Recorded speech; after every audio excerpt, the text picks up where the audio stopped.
भारत माता की, भारत माता की। राम राम मंडळी, अकलूजकरांनो कसे आहात? पंढरीच्या विठोबाच्या, अक्कलकोट स्वामी समर्थयाच्या, सिद्धेश्वर आणि अहल्याबाई होळकर यांच्या धरतीला मी वंदन करतो।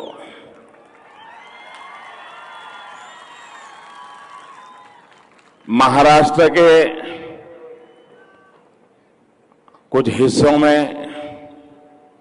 गुजरात के कुछ हिस्सों में और भी कुछ राज्यों में कल अचानक जो मौसम बदला, आंधी तूफान में कई लोगों की मृत्यु हो गई। किसानों की फसलों का भी जो नुकसान हुआ है उसकी भी जानकारी भी मुझे मिल रही है। मैंने अफसरों को निर्देश दिया है कि राज्य सरकारों से बात करके जल्द से जल्द हर संभव सहायता आम जन को पहुंचाई जाए। मैं आप सभी को आश्वस्त करता हूं कि सरकार पूरी तरह संवेदनशील है और आपकी हर परेशानी में आपके साथ खड़ी है। जिन्होंने अपने स्वजन खोए हैं, उन परिवारों के प्रति भी मेरी संवेदना है। भाइयों बहनों, मैं सबसे पहले हमारे मुख्यमंत्री जी देवेंद्र जी का आभार व्यक्त करता हूं। महायुति के सभी नेताओं का आभार व्यक्त करता हूं कि मुझे आज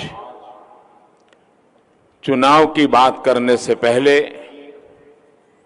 महाराष्ट्र के वरिष्ठ नेता, जिन्होंने 50 साल महाराष्ट्र के लिए खपा दिए,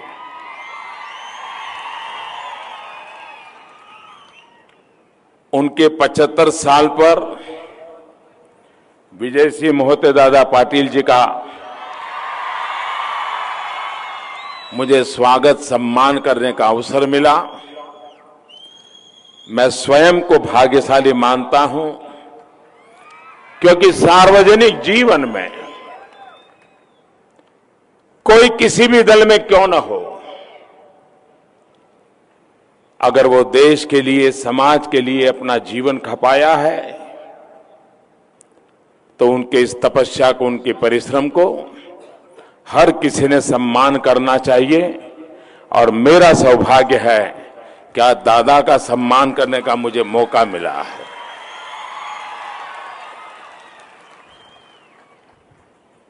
उत्तम स्वास्थ्य तो हम सब देख ही रहे हैं लेकिन उत्तम स्वास्थ्य के साथ, दीर्घायु के साथ वे हम सबका मार्गदर्शन करते रहें, महाराष्ट्र की और देश की सेवा करते रहें, ये मैं हम सब की तरफ से आज आपको बहुत बहुत शुभकामनाएं देता हूं। भाइयों बहनों, जो दिल्ली में बैठे हैं ना, जो एयर कंडीशन कमरों में बैठ करके हिसाब लगाते हैं कि इसने इसको गले लगाया तो ऐसा हो जाएगा, उसने इसके साथ हाथ मिलाया तो ऐसा हो जाएगा, उसने इसकी सामने नजर मिलाई तो ऐसा हो जाएगा, उन लोगों को पता नहीं है धरती की सच्चाई क्या है। ये केसरिया सागर मुझे अब समझ में आया कि शरद राव ने मैदान क्यों छोड़ दिया।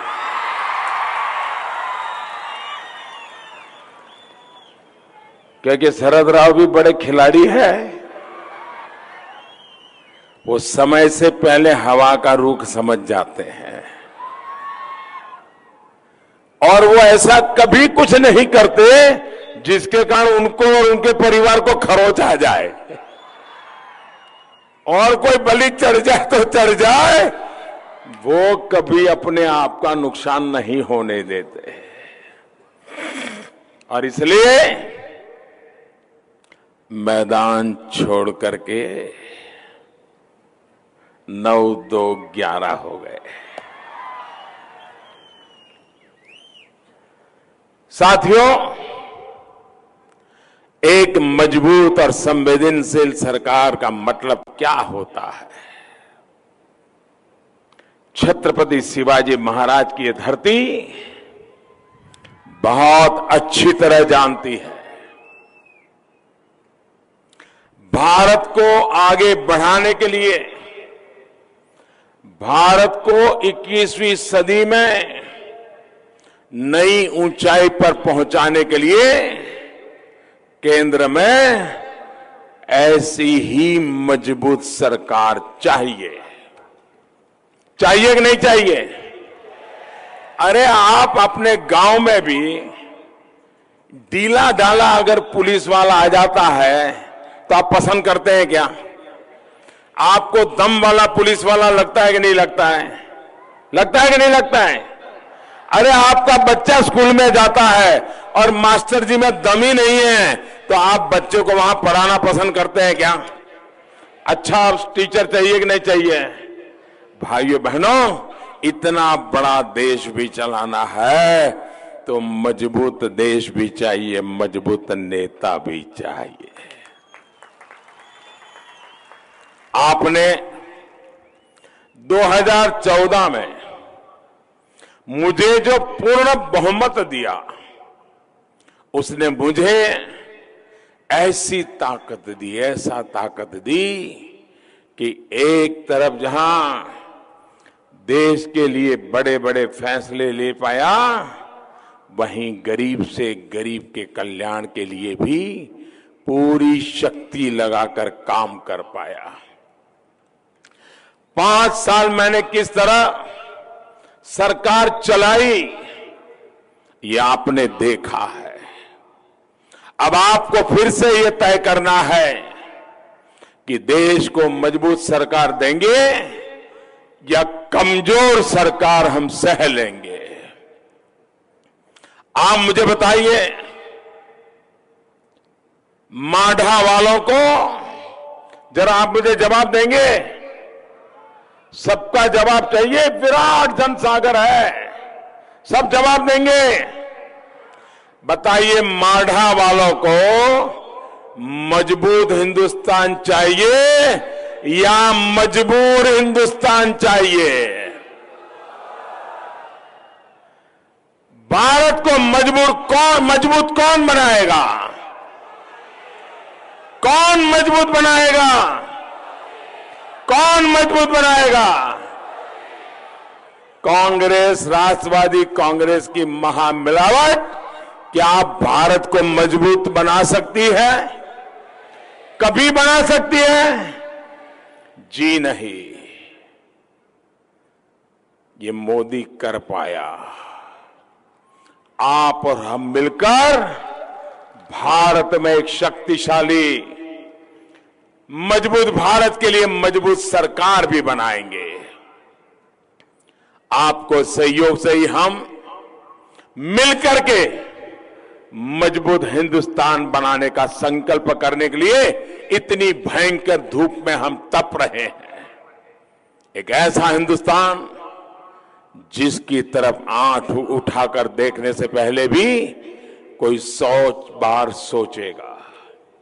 एक ऐसा हिंदुस्तान जो आतंक के सरपरस्तों को पाताल में खोज करके उन्हें सजा देगा। एक ऐसा हिंदुस्तान जिसके साथ दुनिया के शक्तिशाली राष्ट्र भी कंधे से कंधा मिला करके चलने के लिए गर्व अनुभव करेंगे। भाइयों और बहनों, जब भारत के सपूतों ने पाकिस्तान के बालाकोट में जाकर के आतंकियों के ठिकानों को बर्बाद किया तो आपको गर्व हुआ कि नहीं हुआ? गर्व हुआ कि नहीं हुआ? आपको याद होगा 2014 के चुनाव में मैं एक क्षेत्र में आया था और उस समय मैंने जनसभा में कहा था और शरद राव को ललकारते हुए कहा था, और मैंने कहा था, शरद राव, जब सरकार में दम होती है तब नेता नहीं बोलते, फौजियों की उंगली बोलती है, फौजियों की उंगली चलती है, गोलियों की बौछार होती है, दुश्मनों के सीने चीर लेते हैं। और तब शरद राव बौखला गए थे। उनको लग रहा था ये भाषण के लिए ठीक है, करेगा क्या मोदी, करके दिखाया कि नहीं दिखाया, करके दिखाया कि नहीं दिखाया। आप खुश हैं, आपको संतोष है, मेरी दिशा सही है, मुझे ऐसा ही करना चाहिए कि नहीं करना चाहिए। 2014 में आपके आदेश के बाद, आपकी इच्छा के बाद, आपके इस प्रधान सेवक ने देश की नीति और रीति बदल दी है। अब हम हमला होने के बाद महाराष्ट्र में कितने धमाके हो गए, कितने शहरों में धमाके हो गए, और मुंबई तो एक प्रकार से आतंकवादियों का स्वर्ग बना दिया गया था। और बाद में सरकारों ने क्या किया, कुछ कर पाए क्या? आप जरा जवाब दीजिए, कुछ कर पाए क्या? चुप बैठे थे कि नहीं बैठे थे? भाइयों बहनों, अब हमला होने के बाद हम घर में घुसकर मारते हैं।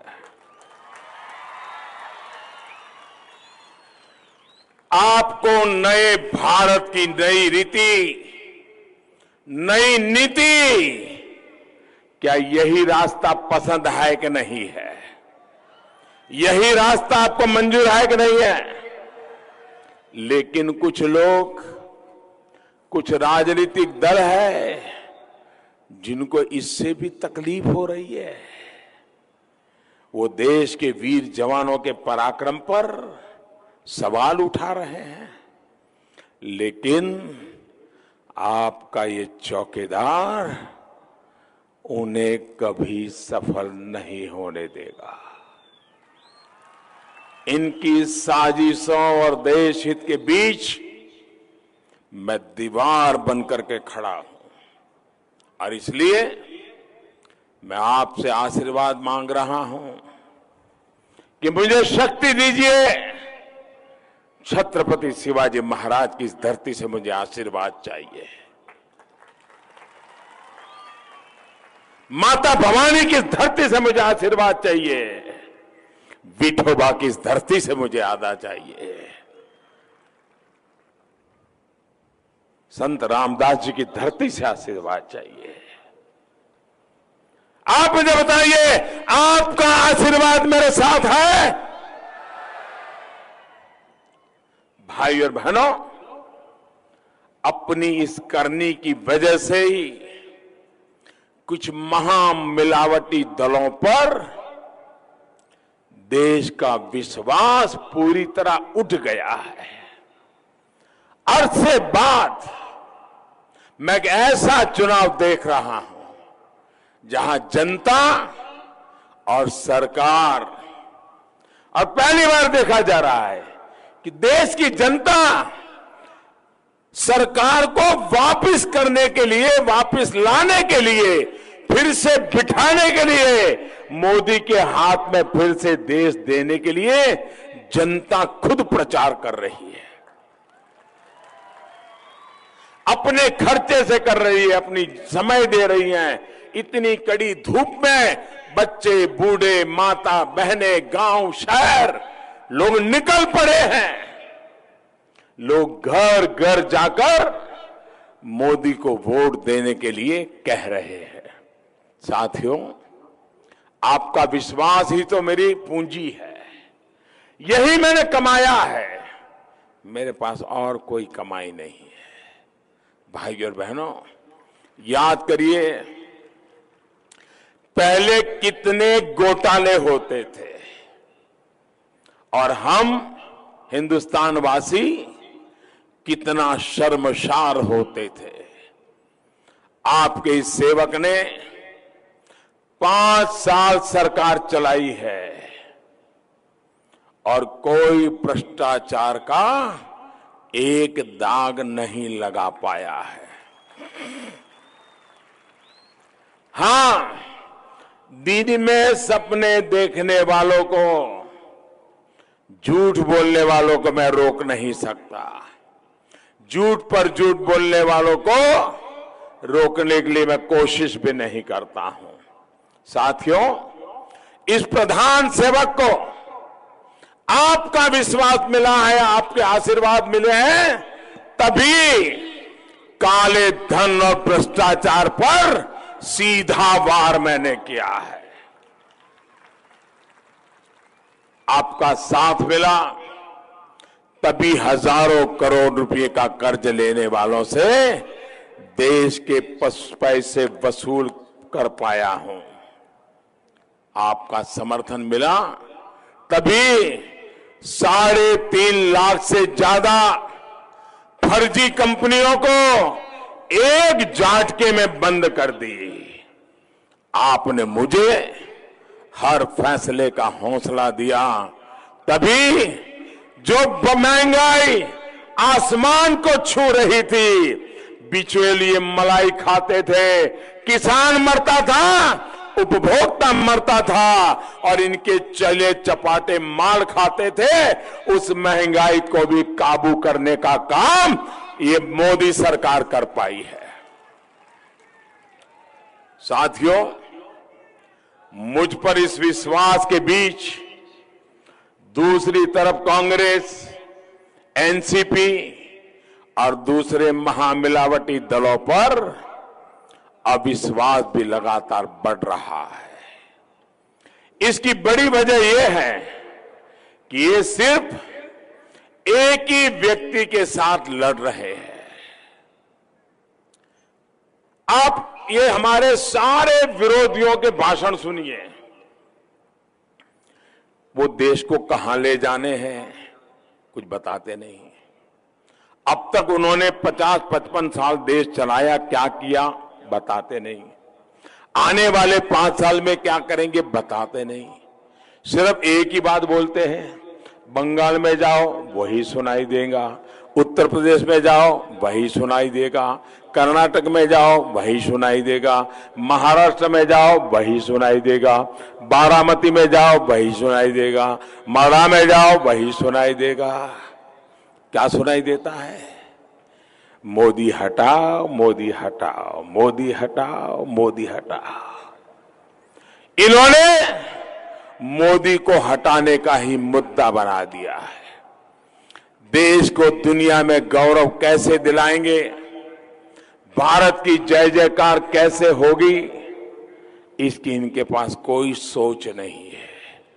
हाल में आपने देखा है कि कैसे मुझे गाली देते देते कांग्रेस के नामदार अब एक पूरे समाज को गाली देने में जुड़ गए हैं।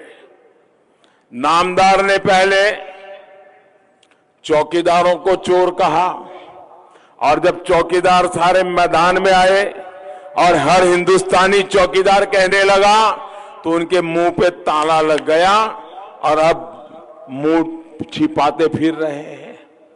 अब जब चौकीदार चोर है, मामला चला नहीं, तो अब हर व्यक्ति ये बात बोल रहे हैं,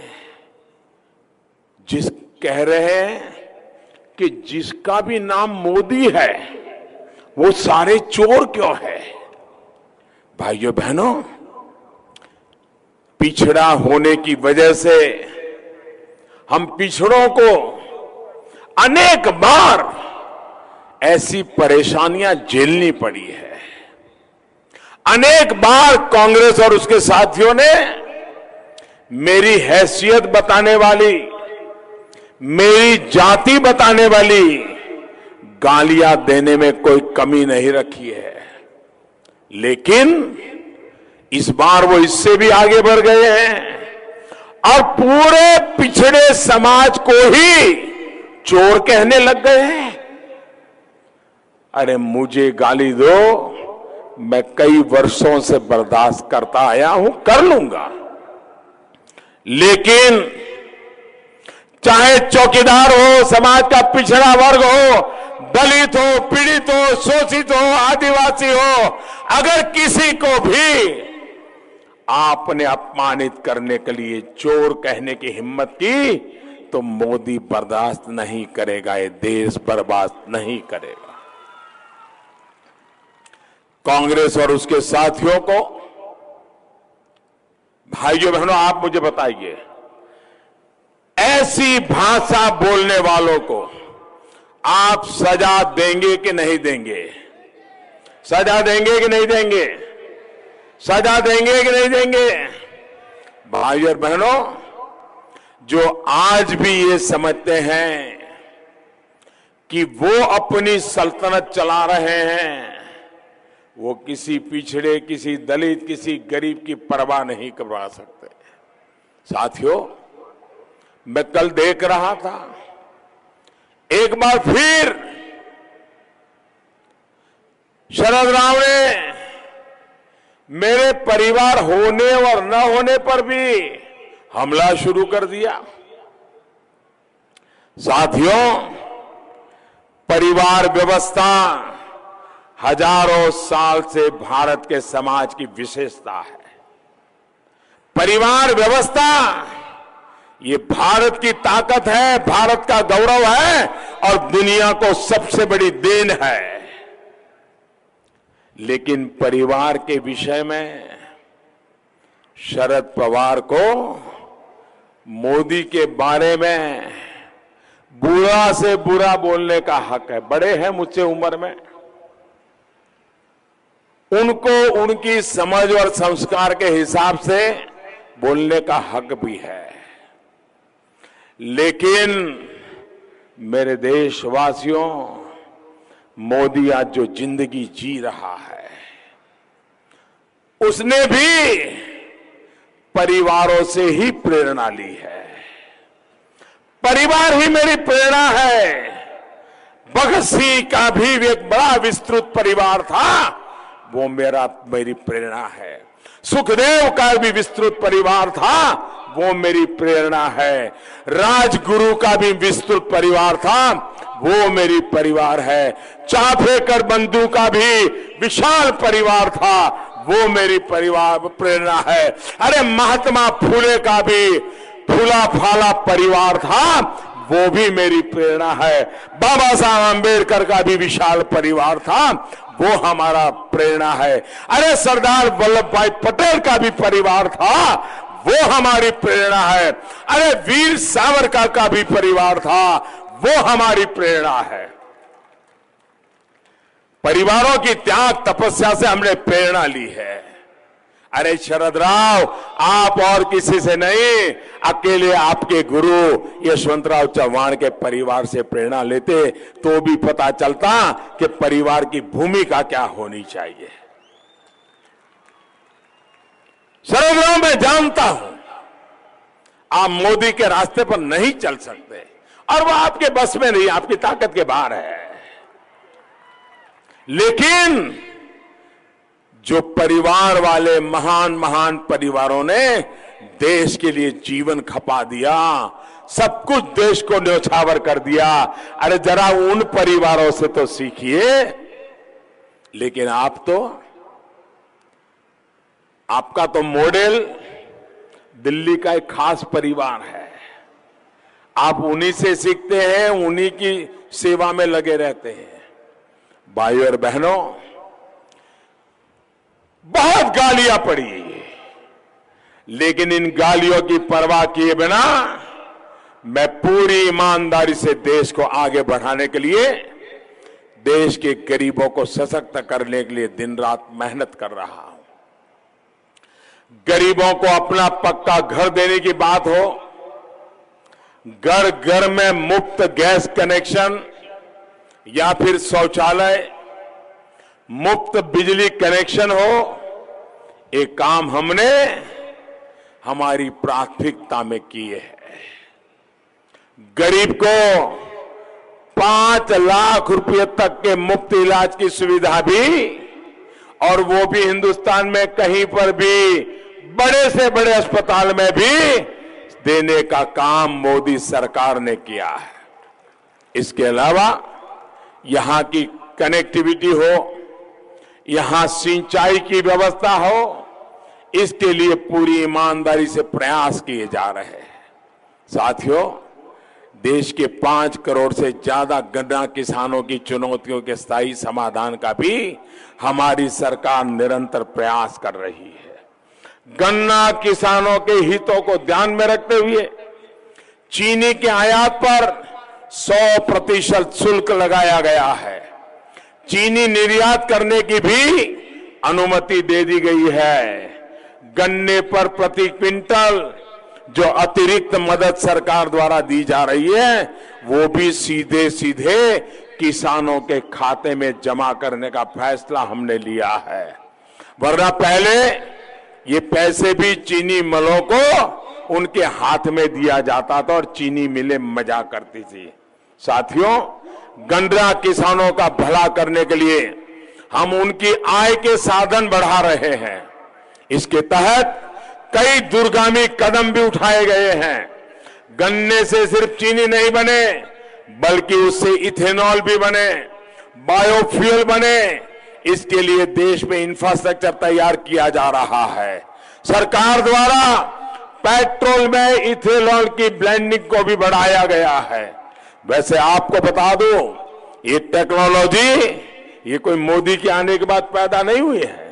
अरे शरद पवार जी जिस सरकार में कृषि मंत्री थे, वहां भी ये कर सकते थे, लेकिन उनको तो अपना चीनी की दुकानें चलाने में इंटरेस्ट था, इसलिए उन्होंने किया नहीं। उनको किसानों की परवाह नहीं थी। लेकिन ये सौभाग्य भी मुझे ही मिला है। साथियों, सरकार द्वारा देश के कृषि व्यापार में सुधार भी किए जा रहे हैं। ग्रामीण हाटों को बड़ी मंडियों फिर दुनिया के दूसरे बाजारों से जोड़ने का काम किया जा रहा है। सरकार का प्रयास है कि किसानों को अपनी उपज बेचने के लिए बहुत दूर नहीं जाना पड़े। इसके लिए देश के 22,000 ग्रामीण हाटों को विकसित किया जा रहा है।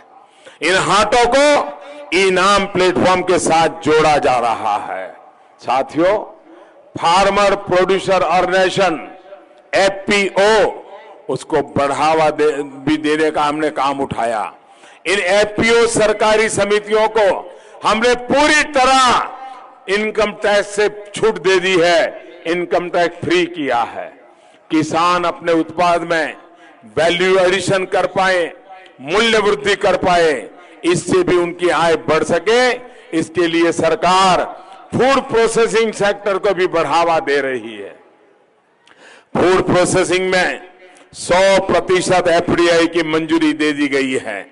प्रधानमंत्री किसान संपदा योजना के माध्यम से 6,000 करोड़ रुपए से ज्यादा इस क्षेत्र में निवेश किए जा रहे हैं। भाइयों और बहनों, 23 मई के बाद 23 मई को चुनाव का नतीजा आने वाला है। 23 मई के बाद जो नई सरकार बनेगी, फिर एक बार मोदी सरकार बनेगी। उसमें हम PM किसान योजना का दायरा भी बढ़ाने जा रहे हैं। पहले जो 5 एकड़ की सीमा थी, उसे भी हटा दिया जाएगा। इन सभी प्रयासों से सभी शेतकरी समाज को बहुत लाभ होना तय है। भाइयों और बहनों, एक बहुत बड़ा संकल्प हमने और लिया है। 23 मई को जब फिर एक बार मोदी सरकार आएगी, तब हम पानी के लिए एक विशेष जल शक्ति मंत्रालय बनाएंगे। एक मंत्री पूरी तरह पानी के लिए ही होगा, एक पूरा विभाग पानी के काम के लिए होगा। देश की अलग अलग नदियों के पानी को, समंदर के पानी को साफ करके जरूरतमंद क्षेत्रों तक कैसे पहुंचाया जाए, इसके लिए काम होगा। मुझे उम्मीद है कि मांडा जैसे देश के सूखाग्रस्त इलाकों के लिए ये मंत्रालय वरदान साबित होगा। साथियों, मैं ये भी बताना चाहता हूं, मैं लंबे अरसे तक गुजरात का मुख्यमंत्री रहा हूं।